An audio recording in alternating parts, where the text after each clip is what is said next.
Aleluya. La palabra del Señor hoy que quiero compartir con ustedes me llevó bastante tiempo materializarla, bastante tiempo plasmarla, porque estaba con el interés, con la intención. Yo le decía al Señor, yo quiero que el pueblo entienda esta palabra porque para mí es extremadamente importante que el pueblo entienda este mensaje que hoy voy a compartir con ustedes. Tiene que ver con el pueblo de Israel llegando a la tierra prometida. Ya solamente nos quedan 2 capítulos del libro de Deuteronomios hablando de salir de Egipto y llegando a la tierra prometida. Hoy vamos en el capítulo 32, por favor, ahí a las letras. Capítulo 32 del libro de Deuteronomio, versículo 7. Y este consejo es un consejo que Dios le ordena al pueblo a través de Moisés y luego a través de Josué. Es un consejo que Dios le da al pueblo y pareciera ser como un retroceso mental en el direccionamiento del pueblo hacia la tierra prometida. Pero ayer hablando con un hermano de la iglesia, con hermano William Barrera, le preguntaban sobre un filósofo que había dicho una frase. Yo no recordaba quién era el que le había dicho, pero él sí me lo aclaró. Se llama Jorge Agustín Nicolás Ruiz. Es un filósofo que dijo una palabra que está muy en boga en este momento en cuestiones de política, y dice: el que no conoce su historia está condenado a repetirla. Ese no es el versículo de hoy, pero es un pensamiento humano que tiene que ver un poco con lo que vamos a hablar acerca de la palabra del Señor. Es lo mismo, pero en diferentes frases. Dice la palabra del Señor: acuérdate de los tiempos antiguos, considera los años de muchas generaciones, pregunta a tu padre y él te declarará, y a tus ancianos y ellos te dirán. Fíjese lo siguiente, me encanta esta palabra porque esta palabra es un retroceso mental al pasado, ¿verdad? A nosotros nos han enseñado muchas veces que el pasado no puede volver al presente, de que no podemos estar en el pasado. Y bueno, en fin, hay muchas cosas con temas que tienen que ver con el pasado y el presente, y etcétera, etcétera. Pero el Señor nos da un consejo cuando vamos a caminar, a entrar hacia la tierra prometida, cuando vamos a dar pasos en un proyecto nuevo, cuando vamos a dar pasos en el proyecto que Dios tiene para nosotros. El Señor nos da un consejo y el Señor entiende que este consejo tiene que ver con la historia. Escúcheme bien, la historia que todos nosotros tenemos. Hay una diferencia entre el secularismo, las personas seculares, y el pueblo de Dios, y es que el pueblo de Dios tiene historias donde Dios está involucrado. Amén. Mucha gente cuenta sus historias y las historias son tristes y las historias son bastante fuertes y son dolorosas, pero en lo que tiene que ver con nosotros, Jesús, Cristo, Dios, el Espíritu Santo está involucrado. Y cuando el Señor está involucrado, es bueno traer a memoria la historia. Amén. Es bueno traer a memoria la historia. Para el pueblo judío era necesario que recordaran la salida, por ejemplo, de Egipto. Para el pueblo judío era importante. Todos los años ellos recuerdan el día en que pasaron el Mar Rojo. Ellos recuerdan los 40 años en el desierto caminando hacia la tierra prometida, porque era parte de su historia. Pero la historia que ellos recuerdan, toda, absolutamente toda, tiene que ver en todos los momentos en los que Dios los estuvo acompañando, en cada minuto y en cada segundo, donde la compañía de Dios, donde la soberanía de Dios, donde el abrazo de Dios estaba con ellos en todo momento. Y él le decía al pueblo: ve y pregúntale a tus padres, ve y pregúntale a los ancianos, a los abuelos, porque la historia tenía que ver con Dios involucrado.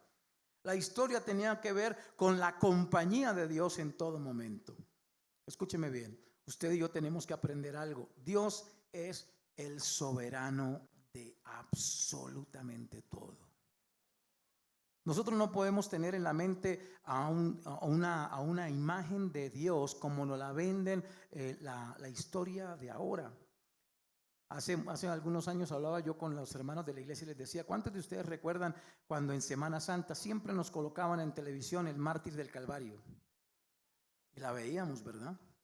Y luego nos presentaban Jesús de Nazaret y la veíamos. Y también nos presentaban, ¿cómo se llama? La de Mel Gibson, Pasión de Gavilanes. La pasión de Cristo. La pasión de Cristo. Nos presentaban la pasión y nos la aprendimos de memoria y tenemos en nuestra mente la imagen de ese Jesús, el Jesús de la televisión y tenemos la imagen de la pasión de Cristo, pero nada, escúcheme bien, absolutamente nada puede compararse con la realidad de la historia de Jesucristo. Si tú vas a la palabra y estudias la palabra, el sacrificio de Jesucristo no tiene ninguna comparación con todo lo que los medios nos venden hoy. Absolutamente. No se compara en lo más mínimo. Por eso la imagen no puede ser la que tenemos en la mente. La imagen tiene que ser la real, la que entendemos nosotros desde el ángulo de la verdadera historia que hemos vivido. Hoy estamos celebrando la Santa Cena, todos participamos de la Santa Cena. Eso es parte de nuestra historia. Amén. Algún día el Señor se sentó con sus discípulos y declaró el sacrificio que hoy nos beneficia a todos nosotros. Eso es parte de nuestra historia. Amén. Y la palabra del Señor nos dice: pregúntale a tu papá, porque se supone que el papá también tiene memoria de lo que Dios ha hecho en su vida. Pregúntale a los ancianos, porque se supone que mis abuelos tienen también conciencia de la historia en la que el Señor ha participado en nuestra vida. Cuando no tenemos historia con Jesús, escúcheme bien, no tenemos de qué transmitirle a nuestras generaciones. Y yo quiero decirles algo: el Señor se metió en nuestras vidas para cambiar el pasado y darnos una nueva historia, para darnos un mejor presente y un mucho mejor futuro. ¿Cuánto lo creemos? Usted no está aquí porque sí, usted no está aquí porque cambió de religión, se quitó la sotana y se puso la corbata. No, usted está aquí porque Cristo así lo quiso. Porque Él se enamoró de usted y lo atrajo, dice la palabra, con lazos de amor. Lo puso en este lugar porque quiere cambiar su historia. Porque Dios es el Dios de la historia. Nosotros como seres humanos normales somos muy apasionados, ¿sabe? Somos extremadamente seres de muchas pasiones. Por ejemplo, levante la mano a las mujeres que les gustan las novelas. Yo no los voy a condenar, pero diga la verdad. A ver, ¿quién se atreve? Allá atrás la hermana. Amén, gloria a Dios. Las novelas. Nosotros los colombianos somos extremadamente apasionados con las novelas. Vivimos las novelas con pasión. Cuando Betty la Fea se enamoró de don Armando, ¿se acuerdan? El que se ríe es porque se la vio las 20 veces que la han presentado. Claro, yo la he visto también, me ha tocado por obligación. Es que uno prende el televisor y está Betty, va a Netflix y está Betty. Por favor, ya somos colombianos los feos. Pero no les voy a hablar de Betty la Fea, les voy a hablar de la pasión. Cuando la novela de Betty la Fea fue puesta en escena aquí en Colombia por primera vez, yo recuerdo personas que insultaban a don Armando en la calle. Sí. ¿Usted por qué le hace eso a Bettycita? Y vivían la novela con una pasión. Y le decían: no, pero cálmese, no se preocupen, yo no soy tan malo. Pero las mujeres apasionadas insultaban al protagonista de la novela. Porque nosotros, escúcheme bien, nosotros no somos personas que entendamos el final. Todo libreto tiene un final feliz. Por más difícil que la novela sea, todo libreto tiene un final feliz. Tú eres el protagonista de la historia. Y no te debes apasionar por el momento. No te debes apasionar por ¿cómo se llama? El antagonista del momento. No te puedes apasionar por la persona mala de este momento, porque Dios tiene el control y al final la historia termina con final feliz. Ya está escrito el final. Yo lo he dicho 3, 4, 5 veces este mes. Estoy tan feliz que entiendo este versículo cuando dice: yo sé los planes que tengo para contigo, son planes de bien y no de mal. Significa que la historia ya está terminada. Ya tu historia está escrita con un final feliz. ¿Cuántos hermanos venezolanos hay aquí?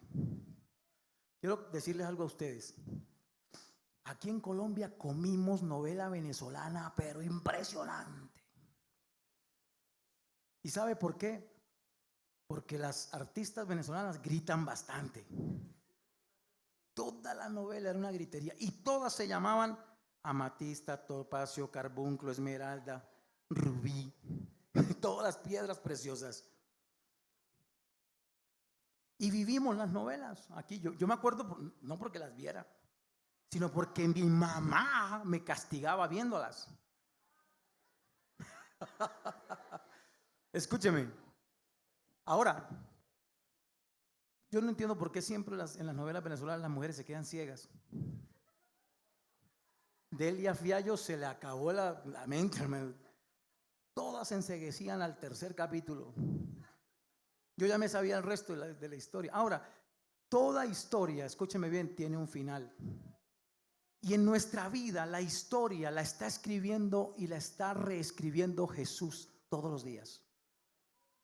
Porque el Señor llegó a tu vida para cambiar tu historia, para que tengas una historia que contarle a tus generaciones que van a pasar a una mejor historia que la tuya.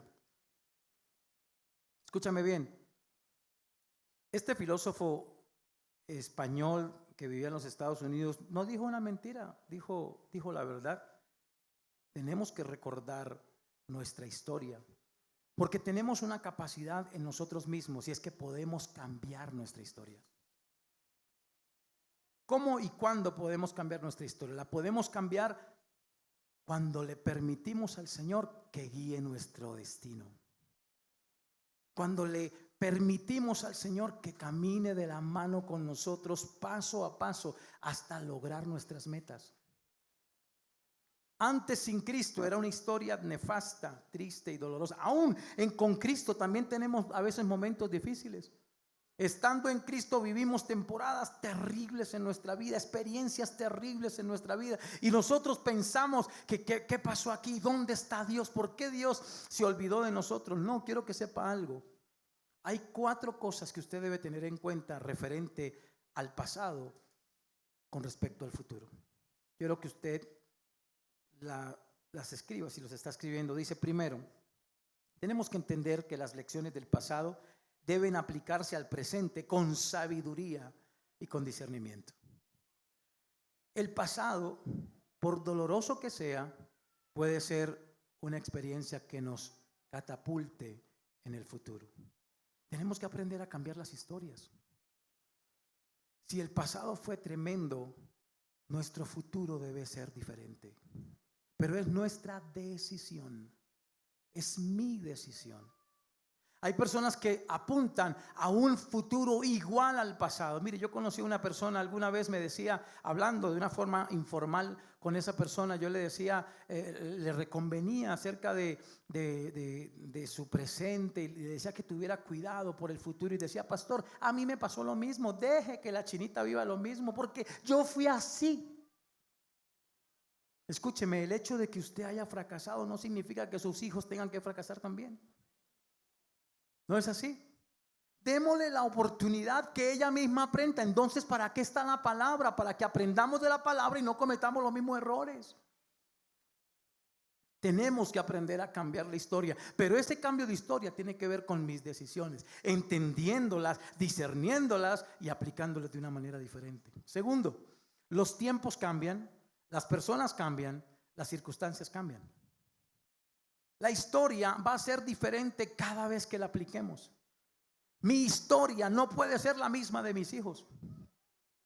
La historia de mis hijos no va a ser igual a la de mis nietos.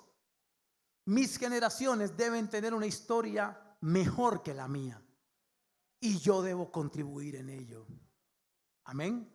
Yo debo contribuir en la gesta de la nueva historia que se escribe en mi familia.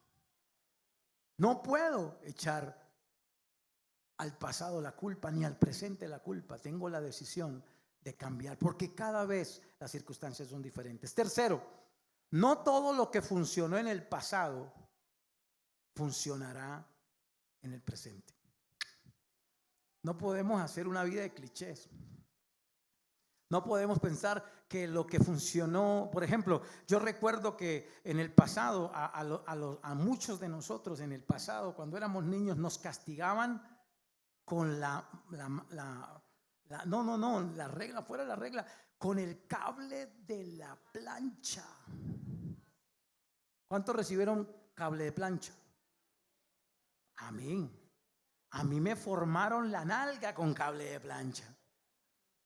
Escúcheme, pero eso no funciona hoy. Es más, las planchas ya no funcionan hoy. Ya usted no le puede arrancar el cable a la plancha para darle a sus hijos. No, no puede, ya no funciona, ¿verdad? Antes, yo recuerdo en el colegio, ustedes me dirán, de pronto dirán, el pastor está viejo. No, yo tengo solamente 50 y pipín. Pero yo recuerdo que el castigo en el colegio era: váyase a esa esquina, mire la esquina, así paradito y no diga nada. Y uno allá con un sombrerito aquí de burrito, literal. ¿Sí se acuerdan? ¿A quién le pusieron gorrito en la cabeza en la esquina? Solo a mí. Alvarito también, gracias Alvarito, me salvaste. Ahora, yo recuerdo que mi papá me contaba que a él lo castigaban de otra manera, le ponían 2 ladrillos y tenía que tener los ladrillos así. Ah, bueno, no estoy mintiendo. Dígame si alguno de sus hijos lo han castigado de esa manera. Por Dios, usted es la primera que se levanta como mamá, demanda al Estado, demanda con fiscalía, a la profesora, al colegio, a la institución, al Ministerio de Educación. Porque usted no se va a aguantar eso. En mi época éramos de más nivel. Aguantábamos más. Eso ya no funciona ahora. Porque la vida va cambiando, todo va cambiando. El pasado no funciona en el presente. No aplique el pasado en el presente, no funciona. Tiene que discernir cómo enfrentar este presente. Y cuarto, no todo lo que falló en el pasado fallará en el presente. Inténtalo de nuevo. Amén. Cambia la historia. Desarrolla una historia diferente. Puede que hayas fracasado en el pasado, pero no está escrito que fracases ahora. Inténtalo de nuevo. Hay personas que dejan en stand-by su vida emocional, su vida sentimental, porque fracasaron en el pasado. No. Escúcheme bien. Hay que cambiar algunas cosas. Hay que tomar algunas decisiones, pero hay que volverlo a intentar. Amén. ¿Estamos de acuerdo? Me encanta, escúcheme bien. Mire la introducción que hace Job. Dios le hace a Job en Job capítulo 38, versículo 4 al 7. Me encanta esto para que usted entienda la soberanía de Dios, la grandeza de Dios. Le pregunta Dios a Job, una pregunta que el soberano y sobrenatural Dios que tenemos le hace a un mortal. Le dice: ¿dónde estabas tú cuando yo fundaba la tierra? Házmelo saber si tienes la inteligencia. ¿Quién ordenó sus medidas, si lo sabes? ¿O quién extendió sobre ellas cordel? ¿Sobre qué están fundadas sus bases? ¿O quién puso su piedra angular? Cuando alababan todas las estrellas del alba y se regocijaban todos los hijos de Dios. Escúcheme bien, Dios le hace una pregunta a Job y le dice: Job, escúchame, tú eres parte de la historia, pero no lo conoces todo. Yo tengo todo bajo control. Eso es lo que dice este versículo. Yo lo gobierno todo. Donde tú no alcanzas, yo ya he metido mi mano. Donde ni siquiera consideras, yo ya tengo el poder allí. En la Segunda Guerra Mundial hubo una violenta escalada de agresión contra el pueblo judío. ¿Se acuerdan ustedes? Bueno, ustedes no se acuerdan porque no estaban allí, pero lo han leído en la historia. Más de 6 millones de judíos perdieron la vida, algunos tantos millones de polacos perdieron la vida. Los alemanes acabaron hasta con el nido de la perra. El pueblo judío estaba viviendo la crisis más grande de su historia. Estaban diezmándolos en toda Europa del Este y en Europa Central. Estaban siendo asesinados en los lugares, ¿cómo se llaman? En los guetos y en los campos de concentración de Treblinka, de Auschwitz, etcétera, etcétera. Estaban asesinando cantidades y cantidades y cantidades de judíos. Era parte de la historia más negra que puede contarse acerca del pueblo judío. Pero esa guerra, aunque usted no lo crea, violenta, sangrienta y destructiva, fue el epicentro de algo sobrenatural y maravilloso para el pueblo judío, y fue volver a recuperar su tierra. Entonces, mientras muchos estaban muriendo, Dios ya estaba organizando la historia para que el pueblo de Israel tuviera un pedacito, una franja, unos pequeños territorios allí en lo que llamaron Palestina. Cuando el Imperio Otomano se alió con Alemania y empezó la guerra y la confrontación, y Yugoslavia se divide de esos países y todo esto, la gente pensaría que eso no tiene nada que ver, y tiene todo que ver. Porque cuando Dios tiene el control, Él es capaz de transformar lo difícil, lo negro, la historia oscura en una bendición. Y le dio al pueblo de Israel un lugar a donde todos los judíos del mundo tuvieron una tierra para poseer. Una guerra violenta se convirtió en una historia diferente y nueva. Cuando entendemos que Dios tiene el control. Mire lo que dice el Salmo 34. Salmo 24:1. Salmo 24:1. No solamente podemos creer en Dios como el creador, tenemos que creer en Dios como el gobernador de todo, el que todo lo gobierna. Dice la palabra en Salmos 24:1: de Jehová es la tierra y su plenitud, el mundo y todo lo que ahí habita. De ahí estás incluido tú. Amén. Y tú, y tú, y cada uno de nosotros está incluido en este versículo. Macro, increíble. Ya el Señor había pensado en nosotros y nos incluye en un versículo: todo es mío, incluyéndote a ti. Ahora, vuelvo y repito, el secularismo es una cosa, pero los que tenemos al Señor, aparte de tener una historia, lo tenemos a Él como el que dirige nuestros pasos. Una cosa es andar en el mundo sin quien nos gobierne, y otra cosa es andar de la mano con el Señor. Porque cuando andamos de la mano con el Señor, el que lo gobierna todo, lo hace todo, perfecto en todo, aún lo difícil lo torna en bendición. ¿Estamos de acuerdo? Mire lo que dice el Salmo 104.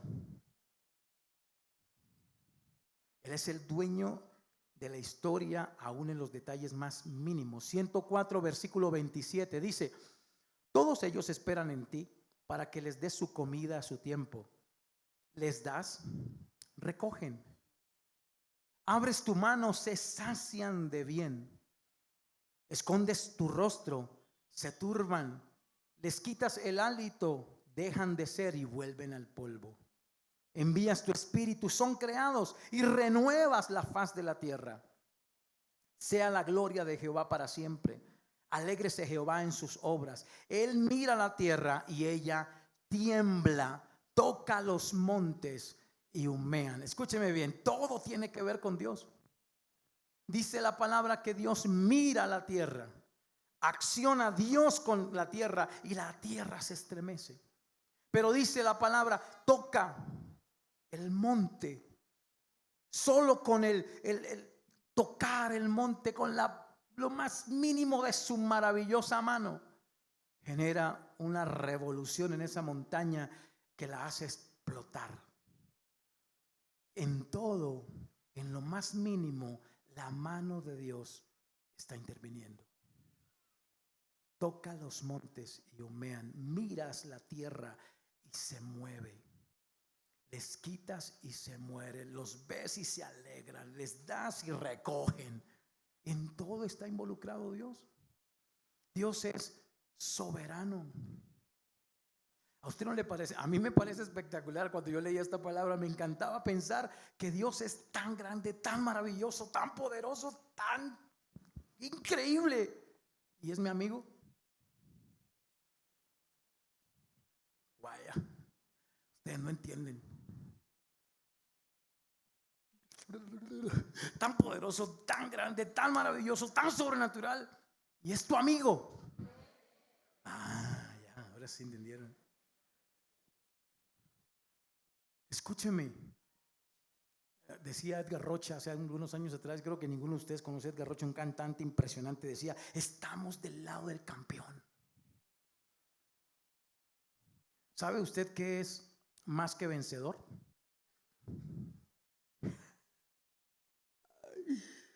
Santo, ¿sabe usted qué es más que vencedor? Se lo voy a explicar en cortas palabras. ¿Quiénes se vieron Rocky 4? ¿Sí se acuerdan de Rocky 4? Rocky, ruso, estadounidense, ruso, nombre gigante, un Dolph Lundgren, ¿se acuerdan?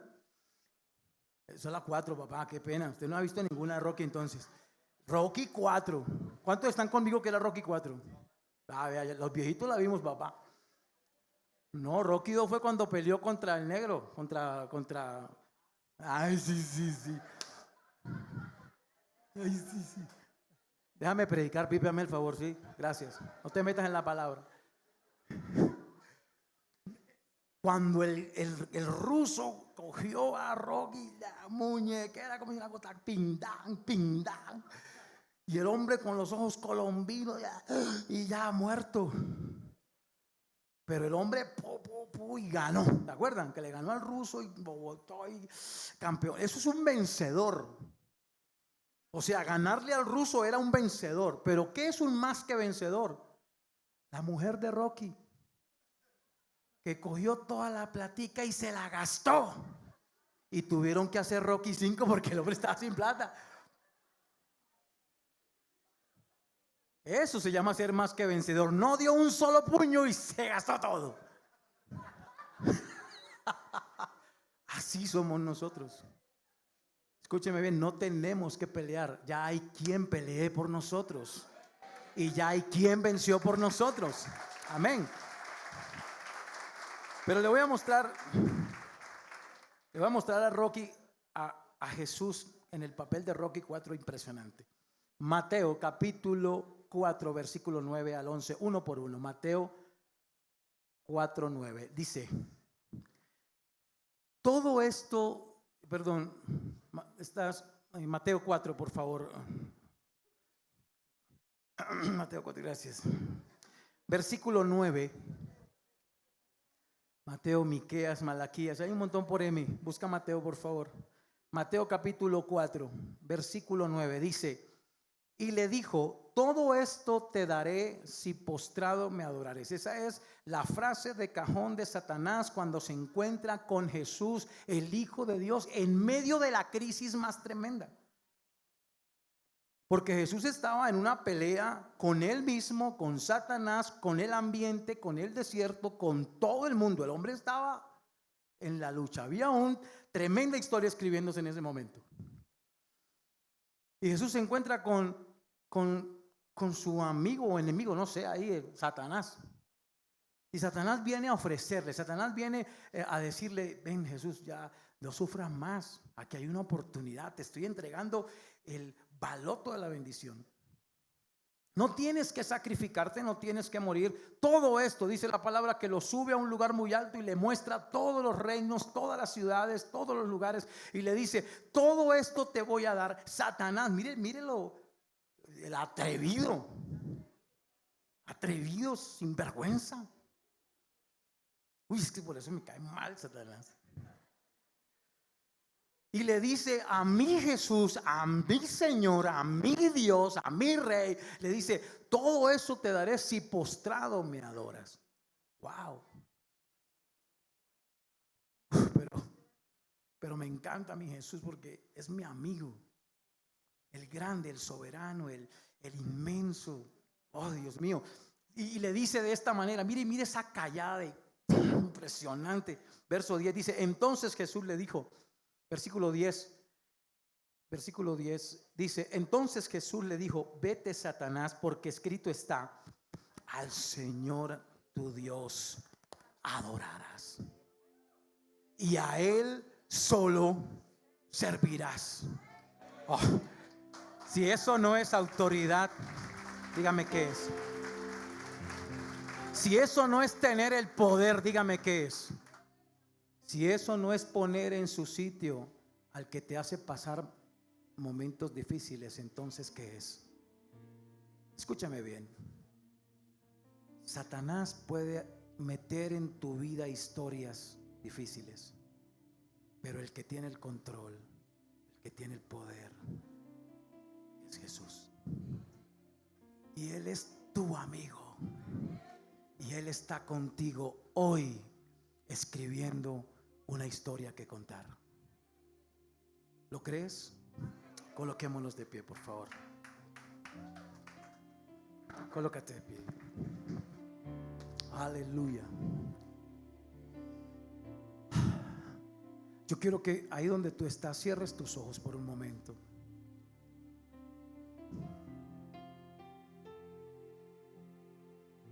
Y quiero que con tus ojos cerrados por un momento,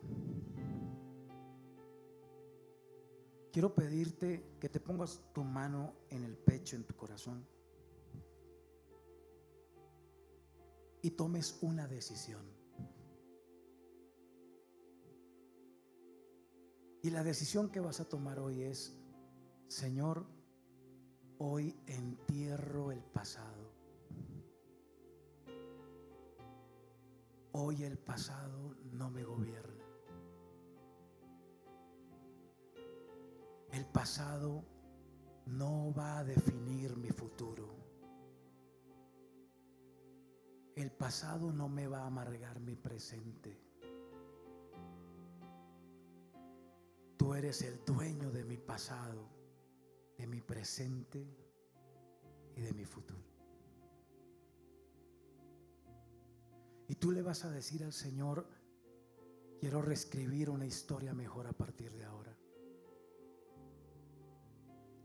Quiero escribir una mejor historia a partir de hoy. Quiero escribir un mejor futuro para mí, para mis generaciones, para mi casa, para mi familia. Quiero escribir un mejor futuro, pero quiero hacerlo tomado de tu mano. Quiero hacerlo con tu apoyo. Quiero hacerlo bajo tu cobertura. Quiero hacerlo bajo la confianza que me da saber quién eres tú. Lo eres todo para mí.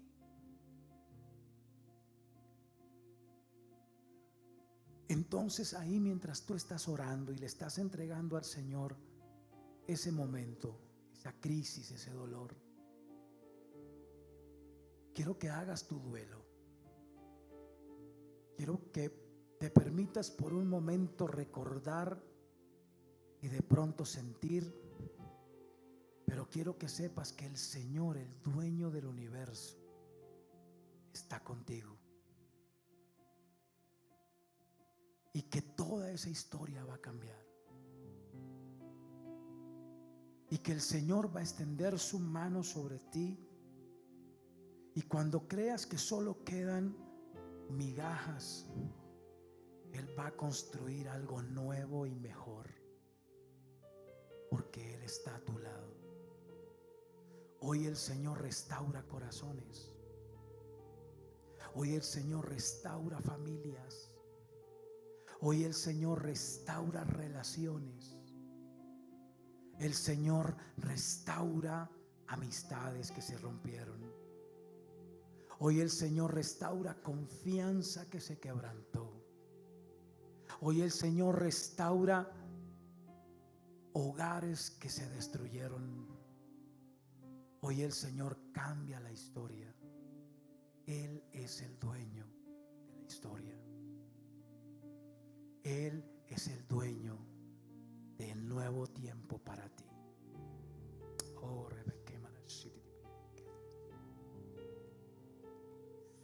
oh Espíritu Santo, ven sobre cada uno, Señor.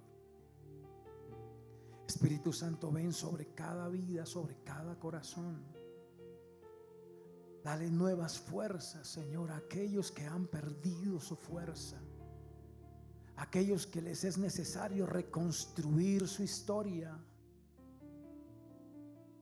Señor, que empecemos a pensar en un presente y en un futuro diferente que generará una historia diferente. Yo decido cambiar mi historia. Decláralo: yo decido cambiar mi historia.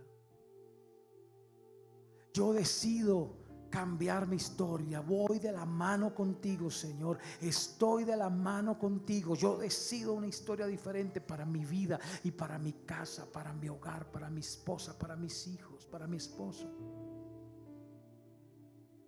Hoy decido una historia diferente. Aleluya. Hoy se reescribe una historia diferente. Hoy se reescribe una historia transformadora, edificante, una historia digna, una historia con el valor que la sangre del Cordero le ha dado, que la sangre de Cristo le ha dado. Gracias, Señor, porque tú cambias mi vida. Dile: Señor, gracias porque cambias mi vida. Gracias porque cambias mi historia. Gracias porque cambias mi vida, mi futuro. Lo cambias, Señor. Hoy haces la diferencia. Hoy haces la diferencia. Levanta tus manos y agradécele al Señor y dile: Señor, te doy gracias. Así no lo esté viviendo ahora, pero lo vas a hacer. Vas a cambiar la historia. Vas a cambiar mi vida, Jesús. Gracias, Señor. Aleluya. Gracias, mi Señor. Gracias, Jesús. Gracias, Jesús. Aleluya. Gracias, Señor. Te bendecimos en esta mañana. Te damos gracias por tu palabra que ha sido predicada, Señor. Permite que ella encuentre ese lugar en nuestro corazón, Señor. Que sea esa semilla plantada en buena tierra, que dé fruto a su tiempo, Señor, como dice tu palabra. En el nombre de Jesús. Amén y amén.